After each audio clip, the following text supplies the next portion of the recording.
जय हिंद साथियों, सफलता मिशन के यूट्यूब चैनल में आपका स्वागत है। उम्मीद करते हैं कि आप अच्छे होंगे। अगर आप भी बिहार दरोगा की तैयारी कर रहे हैं तो आप सेट को जरूर प्रैक्टिस कीजिए और इसमें कोशिश कीजिए कि मेरा कितना मार्क्स आ रहा है। इससे ये आपका अनुमान लगते रहेगा कि मेरा तैयारी कहाँ तक हो चुका है। इसी प्रकार एक नया सेट आ गया है मार्केट में, एरुटेरिया का नया सेट है जो कि 2023 के लिए आया है। तो आप लोग इस वीडियो को शुरू से अंत तक जरूर देखें और जो भी लोग नए हैं चैनल को सब्सक्राइब एवं लाइक जरूर कीजिए। चलिए आज शुरू करते हैं क्वेश्चन नंबर 1 से। क्वेश्चन नंबर 1 है, सिंधु घाटी सभ्यता के बारे में इनमें से कौन सा कथन सत्य है। ऑप्शन ए है, सिंधु घाटी सभ्यता के लोग कपास के उत्पादन करने वाले पहले भारतीय थे। इसके बाद है ऑप्शन बी, सिंधु घाटी सभ्यता ग्रामीण सभ्यता थी। सी है, सिंधु घाटी के लोग कुत्ता, बिल्ली और घोड़ा के बड़े पैमाने पर पालते थे। और डी में है, यहाँ के लोग केवल चावल की खेती करते थे। तो देखते हैं इसका आंसर आपका ऑप्शन नंबर ए हो जाएगा। सिंधु घाटी सभ्यता के लोग कपास के उत्पादन करने वाले पहले व्यक्ति थे। इसके बाद देखते हैं बाकी का क्यों रॉन्ग है। तो देखते हैं ऑप्शन नंबर बी में है, सिंधु घाटी सभ्यता ग्रामीण सभ्यता थी। जी नहीं, ये कैसी सभ्यता थी, ये आपकी शहरी सभ्यता थी। कैसी थी? तो शहरी सभ्यता थी।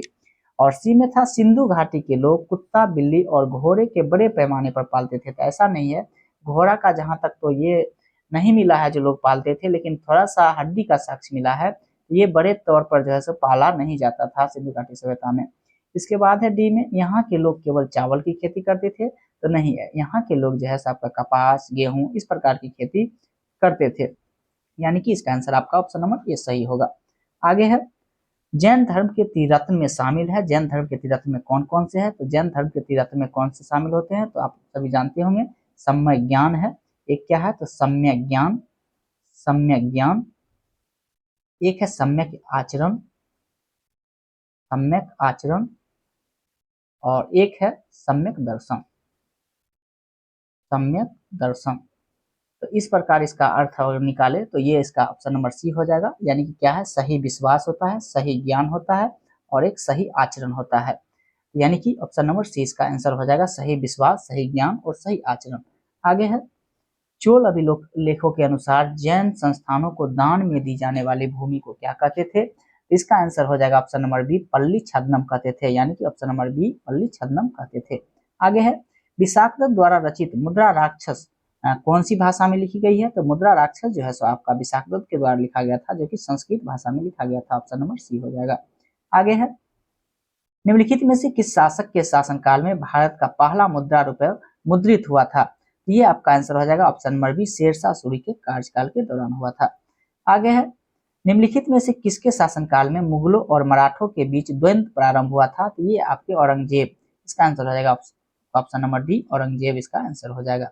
आगे है, भारत के किस गवर्नर जनरल को स्थानीय स्वशासन का पिता कहा जाता है? तो ये आपका लॉर्ड रिपन को कहा जाता है। किसको कहा जाता है? तो लॉर्ड रिपन को।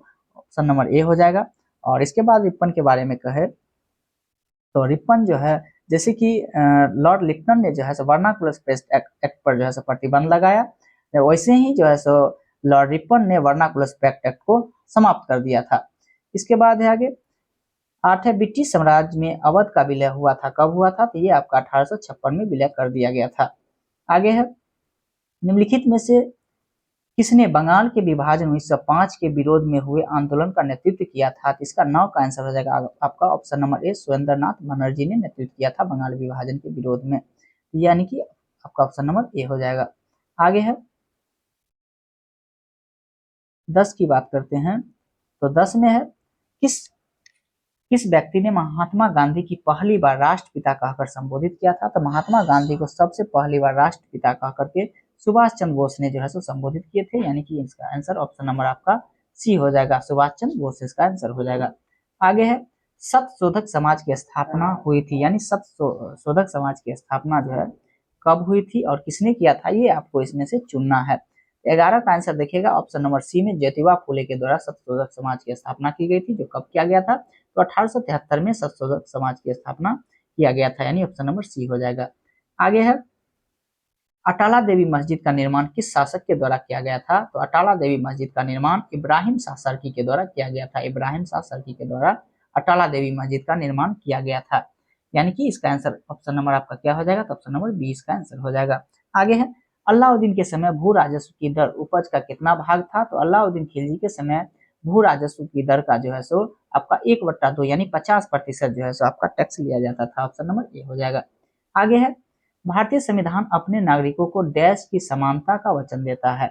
किसकी समानता का वचन देता है? तो इसका आंसर रहेगा आपका प्रतिष्ठा एवं अवसर की समता का अवसर देता है, समानता की अवसर देता है, यानी कि आपका ऑप्शन नंबर सी हो जाएगा। भारतीय संविधान अपने नागरिकों को प्रतिष्ठा एवं अवसर की समानता का वचन देता है। ऑप्शन नंबर सी हो जाएगा। आगे है, और स्वतंत्रता की बात करें तो स्वतंत्रता कितने प्रकार की है? तो 5 प्रकार की स्वतंत्रता है। इसके बाद है 15 है, निम्नलिखित में से कौन सी समिति ने मूल कर्तव्यों को संविधान में सम्मिलित करने का सुझाव दिया है? तो मूल कर्तव्यों को संविधान में सम्मिलित करने का सुझाव आपका स्वर्ण सिंह समिति ने दिया है, जो कि ऑप्शन नंबर क्या हो जाएगा? ऑप्शन नंबर ए इसका आंसर हो जाएगा।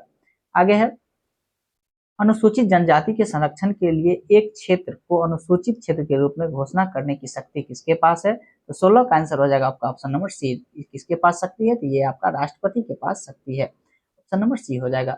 आगे है, ग्राम सभा में निम्न में से कौन सा शामिल होता है? तो ग्राम सभा में कौन शामिल होते हैं? तो ग्राम सभा में वे शामिल होते हैं, देखते हैं, वे सभी व्यक्ति जिनके पास गांव विशेष में पंचायत के लिए मतदान सूची में दर्ज है, वो सभी जो है ग्राम सभा के लिए शामिल होते हैं, यानी कि इसका आंसर हो जाएगा आपका ऑप्शन नंबर बी, वे सभी व्यक्ति जिसमें गांव विशेष में पंचायत के लिए मतदाता सूची में दर्ज है। ऑप्शन नंबर बी सही होगा। 18 है, संविधान का निम्न में से कौन सा संशोधन केंद्र तथा राज्यों में मंत्रिपरिषद के मंत्रियों को अधिकतम संख्या सीमित करता है? तो 18 का आंसर हो जाएगा आपका ऑप्शन नंबर सी, 91वां संविधान संशोधन। 91वां संविधान संशोधन ऑप्शन नंबर आपका सी होगा। कब हुआ था? ये आपका 2003 में हुआ था। कब हुआ था? तो 2003 में हुआ था। आगे है, आगे हम बात करें 19 नंबर क्वेश्चन है, निम्नलिखित में से कौन सा एक संवैधानिक संस्था नहीं है? तो देखते हैं संवैधानिक संस्था कौन सा नहीं है। इसके बाद देखते हैं संघ लोक सेवा, ऑप्शन ए में है संघ लोक सेवा आयोग, ये तो एक आपका संवैधानिक संस्था है। इसके बाद है राज्य लोक सेवा आयोग, ये भी है। इसके बाद वित्त आयोग है, तो वित्त आयोग भी आपका कितना में है? अनुच्छेद 280 में है। लेकिन नीति आयोग की बात करें तो ये आपका एक गैर संवैधानिक संस्था है। इसके बाद आगे तो इसका आंसर आपका क्या हो जाएगा? डी नंबर इसका आंसर हो जाएगा। आगे है, 1946 में निर्मित अंतरिम सरकार में कार्यपालिका परिषद के उप सभापति थे। 1946 में निर्मित अंतरिम सरकार के कार्यपालिका परिषद के उप सभापति कौन थे? 20 का आंसर हो जाएगा आपका ऑप्शन नंबर बी, यानी कि जवाहरलाल नेहरू थे। जवाहरलाल नेहरू इसका आंसर हो जाएगा।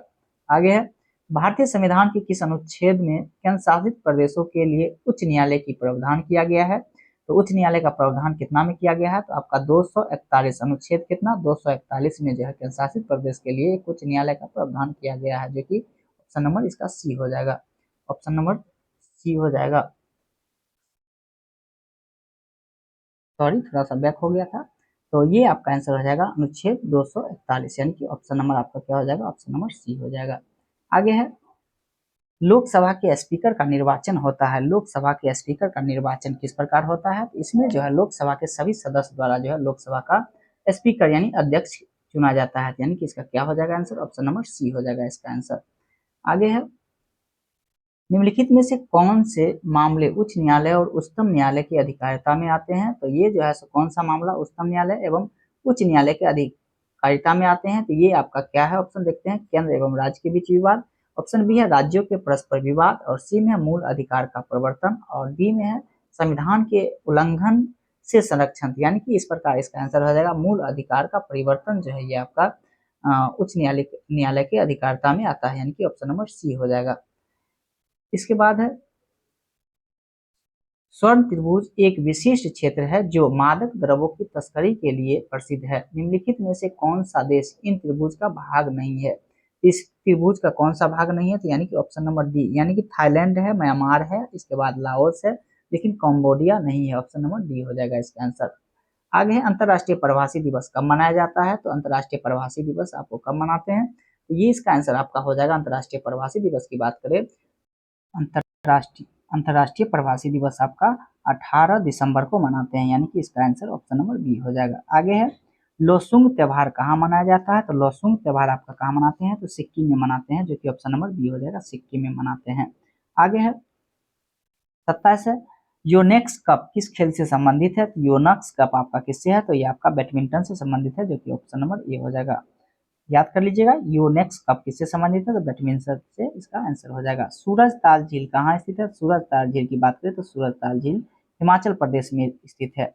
सूरजताल कहाँ है, तो हिमाचल प्रदेश में। और एक और ताल वाला है जो कि अलग है, बाकी का जो है सब अधिकांश उत्तराखंड में है, लेकिन एक सूरजताल है और एक जो है सो आपका चंद्रताल है। कौन सा है, तो एक चंद्रताल है, लिख लीजिएगा आप लोग, चंद्रताल, सॉरी लिख लीजिएगा। एक आपका सूरजताल झील है जो कहाँ है, हिमाचल प्रदेश में है, और एक आपका जो है सो कहाँ कौन सा है, तो आपका चंद्रताल है, चंद्रताल झील। चंद्रताल झील जो है सो आपका कहाँ, ये भी आपका हिमाचल प्रदेश में है। अक्सर जो है सो आपका उत्तराखंड में है, तो याद कर लीजिएगा, एक सूरजताल है, एक चंद्रताल है जो कि हिमाचल प्रदेश में स्थित है। आगे है इकोसिस्टम का सही परिभाषा क्या है, तो इकोसिस्टम का सही परिभाषा क्या है, आगे देखते हैं। परस्पर क्रिया करने वाले जीव समुदाय, ये गलत है। किसी स्थान का अजीवीय घटक, ये भी गलत है। और देखते हैं आगे ऑप्शन क्या है, तो आगे है पृथ्वी और वायुमंडल का क्षेत्र जहां जीव रहते हैं। इसके बाद है जीव समुदाय और उसके वातावरण का संतुलित तंत्र, ये आपका जो है सो ये मुख्य उद्देश्य है, यानी कि 29 का डी आंसर हो जाएगा आपका, ऑप्शन नंबर डी इसका सही आंसर हो जाएगा। आगे है पारिस्थितिकी संतुलन बनाए रखने पारिस्थितिकी संतुलन बनाए रखने के लिए भारत में वन क्षेत्र कितने प्रतिशत होना चाहिए, ये आपका कितना परसेंट है, यानी 33.33%, यानी कि 1/3% जो है सो आपका वन होना चाहिए संतुलन के लिए। आगे है एपीफाइट्स, पौधे बहुत अधिक विकसित होने वाले पौधे हैं जो अन्य पौधे पर निर्भर रहते हैं, क्योंकि इसका क्या है, तो ये जो है यांत्रिक मदद हेतु, यानी ऑप्शन नंबर आपका क्या हो जाएगा, ऑप्शन नंबर आपका सी हो जाएगा, यांत्रिक मदद हेतु निर्भर रहते हैं, यानी ऑप्शन नंबर सी हो जाएगा इसका आंसर। आगे है निम्नलिखित में से कौन सा सुमेलित नहीं है, तो कौन सा सुमेलित नहीं है, आपको मिलान करना है। जैव मंडल आरक्षित क्षेत्र है, देखते हैं। सिंपली ये सबका स्थापना दिवस दिया हुआ है, सिंपली पाल का है 1994, कंचनजंगा है 2002, नौकरे की बात करें तो 1988 और पन्ना की बात करें तो 2011, जो कि ये आपका जो है सो सही नहीं की बात करें तो कंचनजंगा सिर्फ सही नहीं है, बाकी का सभी सही है। ये सिंपलीफायर 1994 सही है। नौकरे की बात करें तो नौकरे का यह 1998 है, और पन्ना की बात करें तो ये कब है, तो 2011 है, यानी कि आपका ऑप्शन नंबर डी आपका आंसर हो जाएगा, जो कि रॉन्ग है। आगे है क्षेत्रीय भाषा में निर्णय प्रकाशित करने वाला पहला हाईकोर्ट कौन सा है, तो क्षेत्रीय भाषा में निर्णय प्रकाशित करने वाला पहला हाईकोर्ट आपका कौन सा है, तो केरल हाईकोर्ट है, जो कि ऑप्शन नंबर ए हो जाएगा, केरल हाईकोर्ट। आगे है किस राज्य सरकार द्वारा ESWAS ऐप जारी किया गया है, तो ये आपका जो है श्वास ऐप जो है सो किसने जारी किया है, तो 34 का आंसर हो जाएगा आपका ऑप्शन नंबर डी, तमिलनाडु के द्वारा ये किया गया है, ऑप्शन नंबर डी हो जाएगा। आगे है हाल ही में संगम नौसेना अभ्यास का आयोजन भारत ने किस देश के साथ किया है, तो संगम नौसेना का अभ्यास भारत ने जो है सो आपको अमेरिका के साथ किया है, जो कि आंसर क्या हो जाएगा, ऑप्शन नंबर सी, अमेरिका के साथ संगम नौसेना अभ्यास किया है। आगे अंतर्राष्ट्रीय श्रम संगठन में शामिल होने वाला 187वां देश कौन सा है, अंतर्राष्ट्रीय यानी ILO में शामिल होने वाला 187वां देश की बात करें तो इसका आंसर आपका क्रोएशिया हो जाएगा, ऑप्शन नंबर सी इसका आंसर हो जाएगा। आगे है विश्व हिंदी सम्मेलन 2023 जिनका आयोजन फिजी में किया गया, इसमें भारत की तरफ से किसने प्रतिनिधित्व किया था, तो इसमें भारत की तरफ से जो है सो आपका एस जयशंकर के द्वारा प्रतिनिधित्व किया गया था, यानी ऑप्शन नंबर डी हो जाएगा। और दोस्तों आप लोग क्या कीजिए, आप लोग मिलाते रहिए, आपका कितना मार्क्स आता है आप कमेंट बॉक्स में जरूर लिखिए, जिससे कि ये आपको पता चलते रहे कि कितना मार्क्स आ रहा है, आपकी तैयारी कितनी है, और हम फिर बताएंगे आपको कितना मार्क्स आना चाहिए कमेंट के द्वारा। तो आप लोग जरूर अपना मार्क्स चेक करिए, आप बना करके जो है सो आप बताते रहिएगा आपका कितना सही हो रहा है, कितना रॉन्ग हो रहा है। इसके बाद 38 है भारत सरकार ने भूकंप प्रभावित देश तुर्की तथा सीरिया की मदद के लिए कौन सा ऑपरेशन चलाया है, तो इसका आंसर हो जाएगा ऑपरेशन दोस्त, यानी कि ऑप्शन नंबर बी इसका आंसर हो जाएगा, ऑप्शन नंबर बी इसका आंसर हो जाएगा ऑपरेशन दोस्त। आगे है ग्लोबल फायर पावर इंडेक्स 2023 में कौन सा देश प्रथम स्थान पर है, तो ग्लोबल फायर पावर इंडेक्स की बात करें तो 2023 में आपका ऑप्शन नंबर सी, यानी कि अमेरिका फर्स्ट पर है, अमेरिका फर्स्ट पे है। इसके बाद है 40 नंबर क्वेश्चन है वित्त वर्ष 2023-24 के दौरान देश का GDP विकास दर कितना रहने का अनुमान है, तो 2023-24 की बात करें तो 6 से 6.8%, यानी कि ऑप्शन नंबर बी इसका आंसर हो जाएगा। आगे है दूध उत्पादन में भारत का स्थान विश्व में कौन सा है, तो दूध उत्पादन में भारत का स्थान विश्व में पहला स्थान है, कौन सा स्थान है, तो पहला स्थान में। अगर राज्य की बात करें, राज्य में कौन सा प्रथम स्थान है, तो ये नया एक राज्य आ गया जिसका नाम है राजस्थान। मतलब राजस्थान पहले कौन था, तो यूपी था, अब लेकिन कौन सा हो गया, तो राजस्थान हो गया। याद कर लीजिएगा, भारत में राजस्थान। और विश्व में कौन सा स्थान है, तो इसका पहला स्थान है। आगे है अर्जुन पुरस्कार 2022 से सम्मानित शुरू श्री अंशु का संबंध जो है सो आपका किस खेल से संबंधित है, तो अंशु जो है किस खेल से संबंधित, आप लोग सभी जानते हैं इस किससे है, तो ये आपका कुश्ती से संबंधित है, ये फेमस खिलाड़ी है अंशु। आगे है ग्रेमी पुरस्कार 2023 हेतु किसे एल्बम ऑफ द ईयर चुना गया है। ग्रेमी पुरस्कार 2023 हेतु album of the year award के लिए किसे चुना गया है, तो हैरी हाउस को चुना गया है, यानी कि ऑप्शन नंबर बी, हैरी हाउस को चुना गया है। आगे है प्रसिद्ध पुस्तक विक्ट्री सिटी के लेखक कौन है, तो विक्ट्री सिटी के लेखक आपका सलमान रुश्दी है। ऑप्शन नंबर ए हो जाएगा, सलमान रुश्दी। विश्व कैंसर दिवस 2023 का थीम क्या है, तो विश्व कैंसर दिवस 2023 का थीम है आपका क्लोज द केयर गैप, यानी कि ऑप्शन नंबर बी इसका आंसर हो जाएगा। आगे है इंस्टीट्यूट ऑफ नॉलेज को स्थापित किया गया, यानी कि कहाँ स्थापित इसको किया गया है, तो 46 का इसका आंसर हो जाएगा आपको महाराष्ट्र में किया गया है। इसका आंसर इसका क्या हो जाएगा, तो महाराष्ट्र इसका आंसर हो जाएगा। इसके बाद है आगे जनवरी 2023 में आई रिपोर्ट के अनुसार 2022 में भारत का सबसे प्रदूषित शहर कौन सा है, तो सबसे प्रदूषित शहर की बात करें तो नई दिल्ली, ये 2023 में आई रिपोर्ट के अनुसार जो है सो 2022 में सबसे प्रदूषित शहर नई दिल्ली रहा है। आगे है निम्नलिखित में से कौन सा सुमेलित सही नहीं है, इसमें देखिएगा राज्यपाल दिया हुआ है और एक तरफ स्टेट दिया हुआ है, इसमें से कौन सा सही नहीं है ये आपको चुनना है। इसमें देखते हैं अरुणाचल प्रदेश की बात करते हैं, तो अरुणाचल प्रदेश में कौन है, तो अरुणाचल प्रदेश में आपका केरी परनाइक, ये आपका सही हो जाएगा, यानी ये सही है। मेघालय की बात करें तो मेघालय में फागू चौहान वर्तमान में है, पहले बिहार के फागू चौहान राज्यपाल थे, लेकिन वर्तमान की बात करें तो मेघालय के राज्यपाल है। इसके बाद झारखंड की बात करें तो सीपी राधाकृष्णन आपका, ये भी सही है, लेकिन महाराष्ट्र में ये गलत हो जाएगा, महाराष्ट्र में गणेशी लाल नहीं है। आगे है हाल ही में तुलसीदास बलराम का निधन हो गया है, इसका संबंध किस क्षेत्र से था, इसका संबंध आपका जो है सो खेल से संबंधित था। ऑप्शन नंबर ए इसका आंसर हो जाएगा, खेल से संबंधित है तुलसीदास बलराम। आगे है भारतीय प्रतिस्पर्धा आयोग के नए अध्यक्ष कौन बने हैं, तो भारतीय प्रतिस्पर्धा आयोग के नए अध्यक्ष आपका संगीता वर्मा को बनाया गया है। ऑप्शन नंबर ए हो जाएगा इसका आंसर। आगे है अंतर्राष्ट्रीय धम्म सम्मेलन का उद्घाटन कहाँ किया गया है, तो इसका उद्घाटन आपका भोपाल में किया गया, भोपाल में किया गया। ऑप्शन नंबर ए हो जाएगा। हाल ही में दयानंद सरस्वती की कौन सी जयंती मनाई गई, तो दयानंद सरस्वती की जो है सो आपका 200वां जयंती मनाई गई है। ऑप्शन नंबर बी हो जाएगा इसका आंसर।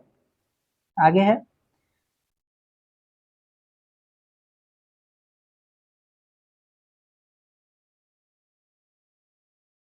हाल ही में किसके द्वारा दुनिया के सबसे लंबे प्लेटफॉर्म का उद्घाटन हुबली में किया गया है, तो किसके द्वारा किया गया था, तो ये आपके प्रधानमंत्री नरेंद्र मोदी के द्वारा किया गया है। ऑप्शन नंबर ए हो जाएगा। नेपाल के नए राष्ट्रपति कौन बने हैं, तो नेपाल के नए राष्ट्रपति आपका जो है हाल ही में बनाया गया है, कुछ दिन पहले, एक माह पहले बनाया गया, रामचंद्र पांडेल को बनाया गया, पैडेल को बनाया गया, जो कि ऑप्शन नंबर ए में इसका आंसर हो जाएगा, नेपाल के नए राष्ट्रपति। आगे है हाल ही में किस राज्य में याओ सांग उत्सव मनाया गया है, तो याओ सांग उत्सव जो है किस राज्य में मनाया गया है, तो आपका 55 का आंसर हो जाएगा मणिपुर, यानी कि ऑप्शन नंबर बी इसका आंसर हो जाएगा, मणिपुर में मनाया गया है। आगे है महाराष्ट्र भूषण पुरस्कार 2022 से किसे सम्मानित किया गया है, तो महाराष्ट्र भूषण की बात करें तो महाराष्ट्र भूषण से आपका अप्पा साहब धर्माधिकारी को पुरस्कार से सम्मानित किया गया है, महाराष्ट्र भूषण से। इसके बाद आगे है वंदे भारत ट्रेन का संचालन करने वाला पहली महिला ड्राइवर कौन बनी है, तो ये आपका आंसर हो जाएगा सुरेखा यादव। कौन हो जाएगा, सुरेखा यादव। इसी प्रकार अगर पूछे आपको दक्षिण में जो है सो वंदे भारत कहाँ से चला है, तो ये आपका बंगलुरु आंसर हो जाएगा। दक्षिण में कहाँ चला है, तो बंगलुरु हो जाएगा। यही बात अगर करें पूर्व में कहे तो पूर्वी में कहाँ चला है, तो ये आपका आंसर हावड़ा हो जाएगा, हावड़ा इसका आंसर हो जाएगा। याद कर लीजिए दक्षिण भारत में सबसे पहली वंदे भारत कहाँ से चली, इसका आंसर बेंगलुरु हो जाएगा, और पूर्व भारत की बात करें तो ये हावड़ा से चली है। आगे है रबी फसल की बुआई की जाती है, रबी फसल की बुआई कब की जाती है, तो ये अक्टूबर नवंबर में इसकी बुआई की जाती है, यानी कि ऑप्शन नंबर बी इसका आंसर हो जाएगा। आगे है जूट उत्पाद में अग्निराज कौन सा है? तो जूट के उत्पादन में अग्निराज आपका कौन सा है? तो पश्चिम बंगाल इसका आंसर हो जाएगा 56 का। जूट उत्पादन में अग्निराज की बात करें तो इसका आंसर क्या होगा? तो ये पश्चिम बंगाल इसका आंसर हो जाएगा, ऑप्शन नंबर डी हो जाएगा। आगे है, किस भारतीय राज्य की अधिकतम सीमा म्यांमार से लगती है? तो अधिकतम सीमा म्यांमार के किसके साथ लगती है? तो अरुणाचल प्रदेश के साथ लगती है। म्यांमार की बात करें, म्यांमार की, तो म्यांमार जो है सो आपके 4 राज्य के साथ सीमा साझा करता है। कौन कौन है? एक आपका अरुणाचल प्रदेश है, एक अरुणाचल प्रदेश है, इसके बाद बात करें तो एक नागालैंड है, नागालैंड है, और एक बात करें तो आपका मणिपुर है, और फिर एक कौन सा है? तो मिजोरम है।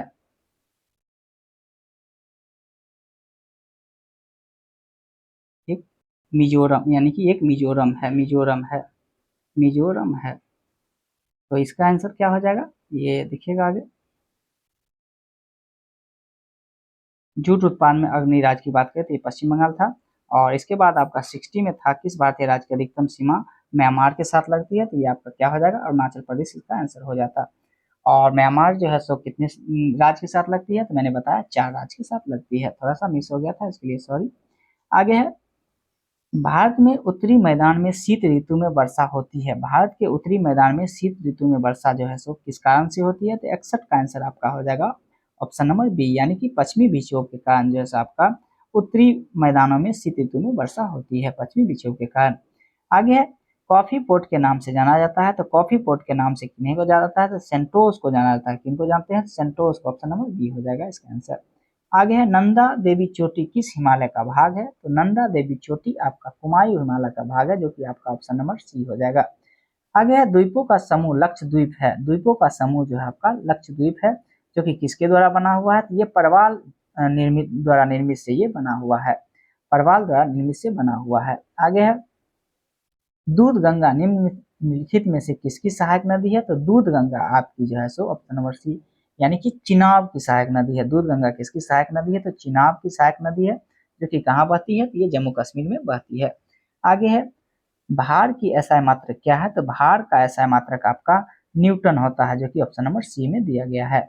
आगे है, 67 है, निम्नलिखित में से कौन सा यंत्र समुद्र के स्तर से ऊपर की वस्तुओं को देखने के लिए पनडुब्बी में प्रयोग किया जाता है? तो इसका आंसर हो जाएगा आपका option number A, option number B हो जाएगा, पेरीस्कोप। पेरीस्कोप की सहायता से वस्तुओं को देखने के लिए पनडुब्बी में प्रयोग करते हैं, यानी ऑप्शन नंबर बी हो जाएगा। आगे है, यदि कार्य का मान धनात्मक हो तो जिस निकाय पर कार्य हो रहा है क्या प्रभाव पड़ेगा? ये क्या प्रभाव पड़ेगा? तो इसकी ऊर्जा में वृद्धि होगी, यानी ऑप्शन नंबर डी हो जाएगा इसका आंसर। आगे है, यदि दो कणों के बीच की दूरी बढ़ जाती है तो इसके बीच गुरुत्वाकर्षण बल पर क्या प्रभाव पड़ेगा? तो दो दो कणों के बीच की दूरी अगर बढ़ जाती है तो इसके बीच गुरुत्वाकर्षण बल क्या होगा? तो कम हो जाएगा, यानी कि ऑप्शन नंबर बी हो जाएगा, यानी कम हो जाएगा। आगे है, उत्क्षेप बल और भार कार्य करते हैं, यानी उत्क्षेप बल और भार कार्य कहाँ पर करते हैं? ये 70 का, यानी कि आंसर हो जाएगा विपरीत दिशा में ये काम करते हैं। आगे है, निम्नलिखित में से क्या तरंग की विशेषता नहीं है? तो तरंग की विशेषता क्या नहीं है? तो माध्यम जो है ये आपका तरंग की विशेषता नहीं है, ऑप्शन नंबर डी हो जाएगा। आगे है, निम्नलिखित में से कौन सा विकल्प रासायनिक परिवर्तन है? तो रासायनिक परिवर्तन कौन सा है? तो 72 का आंसर देखिएगा, ऑप्शन देखिएगा, दूध का दही में परिवर्तन होना। आगे है, शुद्ध बर्फ का सिमुलिमेशन। सी में है, रेत का पानी में घुलना, और डी में है, चीनी का पानी में घुलना। रासायनिक परिवर्तन वो परिवर्तन होता है जो एक बार पुनः परिवर्तन करने के बाद दोबारा उस अवस्था में नहीं लाया जा सकता है। तो ये देखिए, दूध से दही जब हम बना देंगे तो इसको जो है हम पुनः उस अवस्था में परिवर्तन नहीं कर सकते हैं, यानी कि इसका आंसर हो जाएगा ऑप्शन नंबर ए। बाकी का ये तीनों कौन सा है? तो ये आपका भौतिक परिवर्तन है। कौन सा है? तो भौतिक परिवर्तन है, भौतिक परिवर्तन है। आगे है, और भौतिक परिवर्तन को बार बार हम उस अवस्था में ला सकते हैं। 73 है, निम्नलिखित में से किसने परमाणु की अविभाज्यता के बारे में बताया था? तो परमाणु के अविभाज्यता के बारे में किसने बताया था? इसका आंसर आपका ऑप्शन नंबर ए हो जाएगा। किसने बताया? जॉन डाल्टन के द्वारा बताया गया था, जो कि आंसर इसका ए हो जाएगा। आगे है, निम्नलिखित में से कौन सा सामान तापमान पर द्रव अवस्था में रहता है? तो तापमान में द्रव अवस्था पर आपका गैलियम रहता है, ऑप्शन नंबर ए इसका आंसर हो जाएगा। आगे है, निम्नलिखित में से कौन सी किसी धातु का इलेक्ट्रॉनिक विन्यास नहीं है? तो कौन सा नहीं है, तो इसमें देखेंगे इलेक्ट्रॉनिक विन्यास धातु का नहीं है, तो इसका देखेंगे आंसर हो जाएगा इसका देखेंगे तो ये हो जाएगा 6 और 2। ये किसका होता है 6 और 2? तो ये आपका ऑक्सीजन का होता है। किसका होता है? तो ये ऑक्सीजन का होता है, ऑक्सीजन का होता है।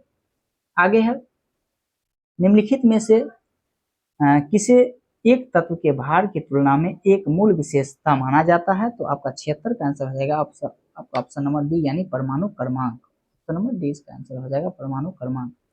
आगे ऑक्सीकरण प्रतिक्रिया में निम्नलिखित में से क्या होता है? तो ऑक्सीकरण में क्या होता है? इलेक्ट्रॉन में कमी होता है। क्या होता है ऑक्सीकरण की प्रतिक्रिया में? तो इलेक्ट्रॉन का कमी होता है, यानी कि ऑप्शन नंबर इसका बी इसका आंसर हो जाएगा। आगे है 78 देखते हैं। 78 में है यदि किसी लवण का पीएच मान 0 है तो वह डैश का लवण होता है, यानी कि किसी भी लवण का पीएच मान अगर 0 है तो वह जो है डैश का लवण होता है, यानी वो कैसा होता है तो इसके बारे में आपको बताना है। तो ये सशक्त एसिड एवं क्या होता है कमजोर बेस होता है, यानी ऑप्शन नंबर आपका ए इसका आंसर हो जाएगा।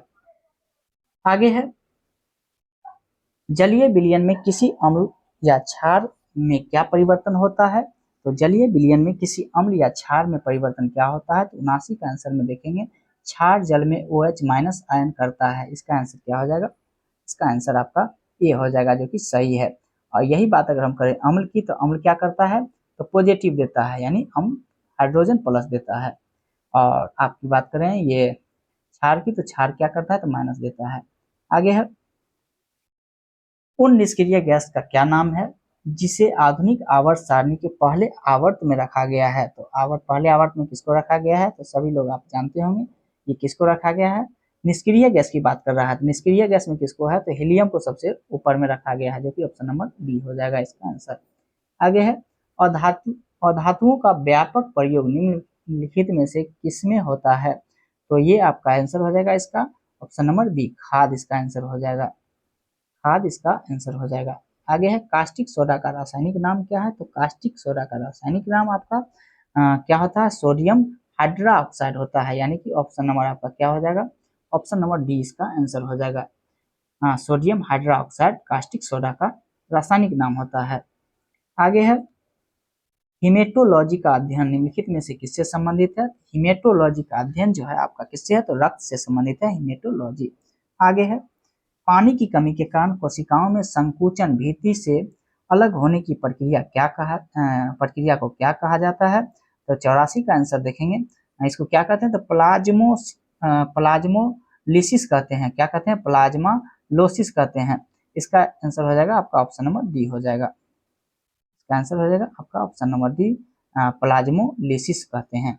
आगे है हमारे शरीर में वसा संचयन ऊतक कौन सा है? तो हमारे शरीर में वसा संचयक ऊतक कौन सा है? तो ये आपका एलियोलर ऊतक होता है, जो कि ऑप्शन नंबर सी में है, एलियोलर ऊतक होता है। आगे है अस्थायी ऊतकों के निर्माण के लिए एक अस्थायी संरचना आकार और क्रिया अपनाने की प्रक्रिया को क्या कहा जाता है? तो 86 का आंसर देखते हैं क्या कहते हैं? इसको विभेदन कहते हैं, यानी कि ऑप्शन नंबर डी हो जाएगा इसका आंसर। आगे है पादपों में सबसे प्रचुर मात्रा में उपस्थित तत्व कौन सा है? तो पादप में सबसे ज्यादा मात्रा में उपस्थित तत्व की बात करें तो इसमें कौन सा होता है? तो कार्बन इसमें होता है, ऑप्शन नंबर सी हो जाएगा। आगे है निम्नलिखित में से किसने सजीव वस्तुओं के लक्षणों की आनुवांशिक के सिद्धांत का प्रतिपादन में योगदान दिया? तो 88 का आंसर की बात करें तो 88 का आंसर किसने दिया है? ये तो ये आपका ग्रेगर मेंडल के द्वारा दिया गया है, जो कि आपका क्या हो जाएगा? ऑप्शन नंबर सी होगा इसका आंसर। आगे है 89 देखते हैं जोंक निम्नलिखित में से किस संघ से संबंधित है? तो जोंक जो है सो आपका किसमें है? तो एनेलिडा के अंतर्गत आता है, जो कि ऑप्शन नंबर ए में है। आगे निम्नलिखित में से किसमें हेमोटोन्ड दांत पाए जाते हैं? तो हेमोटोन्ड दांत की बात करें तो इसमें किसमें पाया जाता है? तो ये मछली में आपका हेमोटोन्ड दांत पाए जाते हैं। आगे है मनुष्य के पाचन तंत्र के उत्सर्जन अम्ल कौन सा होता है? ये कौन सा उत्सर्जन अम्ल होता है? तो आपका HCl यानी कि हाइड्रोक्लोरिक अम्ल की बात करें तो ये आपका उत्सर्जित अम्ल होता है। ऑप्शन नंबर डी इसका आंसर होगा। 92 है निम्नलिखित में से कौन सा रोग विषाणु जनित रोग नहीं है? ऑप्शन ए है चेचक कैसा है? तो विषाणु जनित है। इसके बाद अगर हम तपेदिक की बात करें तो तपेदिक जो है सो आपका विषाणु जनित नहीं है। इसके बाद खसरा विषाणु जनित है। एक सेकेंड सॉरी, तपेदी किसका आंसर हो जाएगा, जो कि ऑप्शन नंबर 20 का आंसर हो जाएगा। आगे है 1949 में भारत सरकार द्वारा नियुक्त राष्ट्रीय आय समिति का अध्यक्ष निम्नलिखित में से कौन था। तो 1949 में नियुक्त राष्ट्रीय आय समिति के अध्यक्ष जो है आपके कौन थे, तो इसका आंसर हो जाएगा पीसी महालनोबिस, जो कि ऑप्शन नंबर बी में इसका आंसर है। आगे है national academy of agriculture research management स्थित कहाँ है, तो ये आपका जो है सो स्थित है हैदराबाद में, इसका आंसर हो जाएगा, जो कि ऑप्शन नंबर बी में दिया हुआ है। ऑप्शन नंबर बी इसका हैदराबाद होगा। आगे है निम्नलिखित कीमत सूचकांकों में से केंद्र सरकार के कर्मचारियों की मजदूरी में क्षतिपूर्ति हेतु किसका प्रयोग किया जाता है। इसका आंसर क्या होगा, औद्योगिक कर्मियों के लिए उपभोक्ता कीमत सूचकांक का प्रयोग किया जाता है, जो कि ऑप्शन नंबर बी में है। ऑप्शन नंबर बी में है। आगे है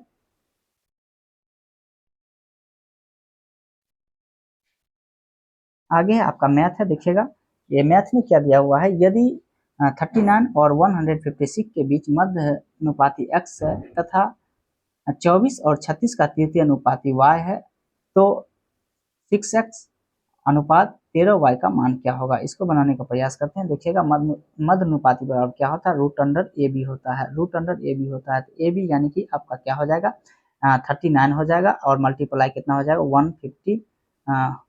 156 हो जाएगा। इक्वल क्या हो जाएगा मध्यानुपाती x। इसमें से हम निकालते हैं तो क्या हो जाएगा, इसमें से कॉमन एक क्या आ जाएगा 13, और इसमें से अगर हम बात करते हैं तो इसमें भी अगर हम निकालते हैं तो देखते हैं एक यानी कि आप यहाँ से निकालिए 156 का अगर गुणनखंड करते हैं तो कितना आ जाएगा, 2 से लगाएंगे ये कितना हो जाएगा 78, फिर लगाएंगे हम 2 से तो ये कितना हो जाएगा 39, और फिर अगर हम लगाते हैं तो 13 से लगाते हैं तो कितना हो जाएगा 3 हो जाएगा।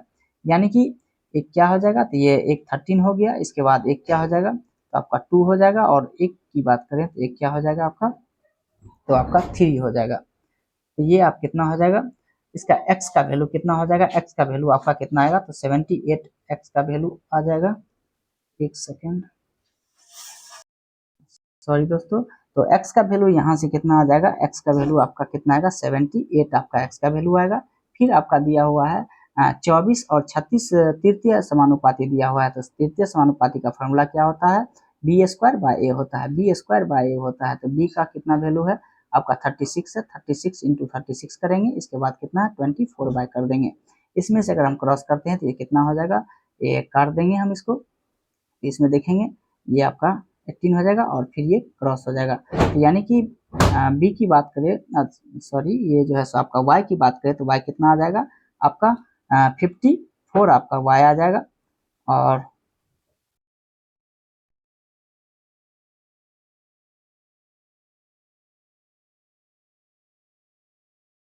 वाई कितना आ गया आपका, तो वाई की बात करें तो वाई आपका जो है सो वाई इक्वल आ गया कितना 54 आ गया। वही एक्स की बात करें तो एक्स कितना आया था, एक्स हम जब निकाले थे तो कितना आया था, इसी प्रकार देखिएगा एक्स हम कितना निकाले थे, एक बार और निकाल लेते हैं। एक्स का वैल्यू अगर हम निकाल लेते हैं तो ये कितना आया था 13 आया था, फिर कितना आया था 3 आया था इंटू 2 आया था, तो ये कितना एक्स का वैल्यू आया था, तो यानी कि 78 आया था। 78 आपका एक्स का वैल्यू आया था और वाई का वैल्यू 54 आया था। तो यहाँ से हम रख देंगे 6 इंटू आपका एक्स का वैल्यू कितना हो जाएगा, तो आपका 78 हो जाएगा। और इसके बाद अगर हम बात करें वाई का, तो वाई कितना है तो 13 है, और फिर मल्टीप्लाई क्या हो जाएगा, फिर हो जाएगा आपका 54। यहाँ से आप क्रॉस करके इसका आंसर ला सकते हैं। आप लोग ले आइएगा, इसका आंसर क्या होगा आप लोग बताइएगा कमेंट में। आगे है विश्रामों को छोड़कर एक बस की गति 64 किलोमीटर प्रति घंटा है और विश्राम सहित बस की गति आपका 48 किलोमीटर प्रति घंटा है। प्रत्येक घंटे में बस कितने समय विश्राम करती है या रुकती है। तो इसको देखिएगा बनाने का प्रयास करेंगे। तो इसका सबसे पहले कितना है, विश्राम को छोड़कर कितना है, तो जब विश्राम नहीं करता है तो ये 64 किलोमीटर प्रति घंटा चलता है, और जब विश्राम करता है तो ये कितना 48 किलोमीटर प्रति घंटा चलता है। यानी कि अगर हम बात करें एक घंटा में पहले विश्राम किए बिना कितना चलता है तो 64 किलोमीटर, और विश्राम करके कितना चलता है तो 48 किलोमीटर प्रति घंटा चलता है। यानी एक घंटा में अगर हम बात करें तो कितना देर के लिए यानी कि एक घंटा में जो है सो कितना कम किलोमीटर जो है सो वो चलता है। तो यहाँ से हम इसका डिफरेंस निकाल लेंगे। डिफरेंस की बात करें तो इसका डिफरेंस कितना हो जाएगा, ये आपका 6 हो जाएगा, और ये फिर जो है सो कितना हो जाएगा तो 2 हो जाएगा, यानी 1 हो जाएगा, यानी कि 16 किलोमीटर प्रति 1 घंटा में 16 किलोमीटर की जो है सो कमी चल रहा है। जब ये विश्राम करता है तो ऊपर में क्या कर देंगे 16 कर देंगे, और विश्राम किए बिना कितना किलोमीटर प्रति घंटा है, तो ये आपका 64 है। और इसको अगर हम मान के चलिए मिनट में चेंज करना चाहते हैं तो 60 से मल्टीप्लाई कर देंगे, इसका क्या हो जाएगा 4 हो जाएगा, और इसका कितना से डिवाइड कर देंगे 15 से कर देंगे, तो इसका आंसर कितना हो जाएगा 15 मिनट इसका आंसर हो जाएगा, जो कि आपका ऑप्शन नंबर डी में दिया हुआ है। इसका आंसर क्या हो जाएगा डी हो जाएगा। आगे है 2 + √3a इक्वल जो है सो आपका 2 - √3 इंटू बी इक्वल आपका दिया हुआ है 1। इसको हम अगर हम बात करते हैं इसको कैसे इसका आंसर होगा, तो यानी हम इसको लिख सकते हैं 2 + √3 इंटू आपका कितना है a बराबर 1 लिख सकते हैं। यहाँ से अगर हम बात करें तो 1/a इक्वल लिख सकते हैं 2 + √3 लिख सकते हैं। उसी प्रकार b 1/b इक्वल लिख सकते हैं हम क्या, तो इसको हम 2 - √3 लिख सकते हैं। क्या लिख सकते हैं 2 - √3 लिख सकते हैं। तो इसका जो है सो आप देखिए इसका क्या हो जाएगा, तो आपका मान पूछ रहा है 1/a + 1/b, तो 1/a का वैल्यू आपका कितना पता है, तो 2 + √3, और 1/b का कितना है, तो ये क्या हो जाएगा +2 - √3। यहाँ से देखेंगे प्लस माइनस √3 कट जाएगा, इसका आंसर क्या हो जाएगा 2 और 2 4, यानी इसका आंसर 4 हो जाएगा। कितना हो जाएगा 4 हो जाएगा, जो कि ऑप्शन नंबर डी में इसका दिया गया है। इसका आंसर क्या हो जाएगा ऑप्शन नंबर डी। आगे है 3 साझेदार ए बी सी 40,000, 38,000 एवं 42,000 रुपये लगाकर एक व्यापार आरंभ किया। 1 वर्ष के अंत में 55,200 रुपया कुल लाभ में ए का लाभांश ज्ञात कीजिए। तो इसमें देखते हैं निकालते हैं। सबसे पहले कितना कितना लगाया है, ये 40,000 लगाया है, फिर कितना लगाया है, तो ये दूसरा व्यक्ति है जो कि 38,000 लगाया है, और तीसरे व्यक्ति की बात करें तो कितना लगाया है, तो 42,000 लगाया है। ये देखते हैं ये जो है इसमें 3 जीरो है, इसमें 3 जीरो है, और इसमें 3 जीरो है, इसमें काट देते हैं और इसको छोटा बना लेते हैं। तो ये कितना हो जाएगा 20 हो जाएगा, ये कितना हो जाएगा 19 हो जाएगा, ये कितना हो जाएगा 21 हो जाएगा। अब नहीं कटेगा, तो हमको कितना किसका पूछ रहा है, ए का पूछ रहा है। ए का लाभांश की बात करें तो ऊपर में ए कितना करेंगे 20 करेंगे, और टोटल को जोड़ लेंगे 20, 19 और 21 को अगर हम ऐड करते हैं तो कितना हो जाएगा, ये 30 और ये कितना हो जाएगा 50, यानी कि 20 बाय आपका जो है सो 50 मल्टीप्लाई कितना है लाभांश टोटल, तो ये आपका 55,200 है। इसको आप जो है सो कैलकुलेशन कीजिएगा तो इसका आंसर आपका क्या आ जाएगा, ऑप्शन नंबर ए आ जाएगा 18,400, इसका आंसर आ जाएगा, ऑप्शन नंबर ए आएगा। आगे है एक चुनाव में 2 उम्मीदवार है, एक उम्मीदवार को 71% मत मिला तथा वह 756 मतों से चुनाव जीत जाता है, कुल मतों की संख्या ज्ञात कीजिए।